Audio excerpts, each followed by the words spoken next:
Hello everyone. Hello Ale. Today we'll learn when to use the capital Z and when to use the small z.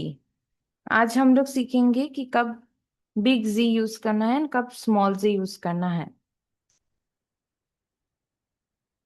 Why it is confusing? Because both the Z's look same, but they mean different things and are used in different ways. ये दोनों जी confuse क्यों करते हैं? क्योंकि दोनों जी एक तरीके से दिखते हैं एंड एक तरीके का स्पेलिंग होता है, लेकिन इसका मीनिंग एंड यूजेज दोनों ही अलग है. दो अलग अलग जगह अलग अलग तरीके से यूज किए जाते हैं. जो बड़ा वाला जी है उसका मीनिंग हम लोग यू के लिए यूज करेंगे. कौन से जगह पर यूज करेंगे? फॉर्मल फॉर्मली यूज करेंगे. पोलाइट पोलाइटली यूज करेंगे पोलाइट रिक्वेस्ट के लिए. कोई स्ट्रेंजर से बात करेंगे तब यूज करेंगे. टीचर से, बॉसेस से, या फिर कोई इंसान से बात करेंगे जो हमसे बड़े हैं, तब हम लोग ये बड़ा जी को यूज करेंगे, which is formal you. This big Z is formal U and it is used in all the formal situations with strangers, teachers, bosses, and older peoples. The examples: Kommen Sie aus Deutschland oder wie heißen Sie? The small z, which has two meanings, one is she and another is they. So it depends on the context how you are using the small z. Small z can also mean she. The examples: sie kommt aus Indien, sie lernt Deutsch. It can also mean they, which the examples are: sie wohnen in Berlin, sie spielen Fußball.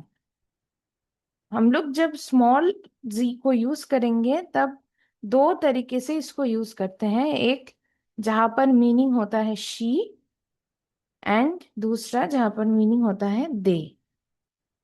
तो कैसे use करेंगे, कहाँ पर जी होगी she and कहाँ पर जी होगी दे, वो आपके ऊपर डिपेंड करता है आप कौन सा वाला जी को यूज करना चाहते हो. लेकिन दोनों जगह पर ही जी स्मॉल, वो वाली जी को हम लोग लेंगे, but the verb conjugation will be different. For she, the verb conjugation will be with T at the end, but with they, when small z would mean they, then the verb conjugation will be same as the infinitive form. So, small z दोनों तो she या फिर they के लिए use होता है, लेकिन जब यूज होगा तो उसका वर्ब का जो कॉन्जुगेशन रहेगा वो थोड़ा अलग करके यूज होगा. जब हम लोग जो छोटा वाला जी को शी के लिए यूज करेंगे तब वर्ब कॉन्जुगेशन में टी को डालेंगे, एंड जब उसको दे में यूज करेंगे तब उसमें इंफिनिटिव फॉर्म का जो कॉन्जुगेशन होता है उसको यूज करेंगे. सो all the three Z's are used in this way. The examples: for formal you, wo wohnen Sie. For she, wo wohnt sie. Then they, wo wohnen sie.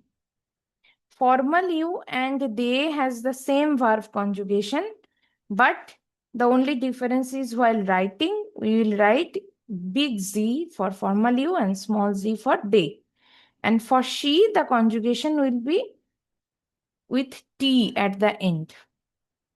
So तीनों जी को हम लोग ऐसे यूज करते हैं जब फॉर्मल जी use होगी and जब दे वाली जी यूज होगी. दोनों में ही कंजुगेशन का वार्व का कंजुगेशन सेम रहेगा, लेकिन लिखने के समय डिफरेंस यही रहेगी कि फॉर्मल यू के लिए बड़ा वाला जी यूज होगा एंड दे के लिए छोटा वाला जी.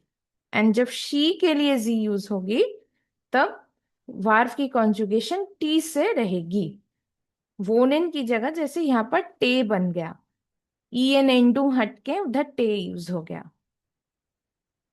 Thank you everyone for watching my videos. Like, share and subscribe for more such content.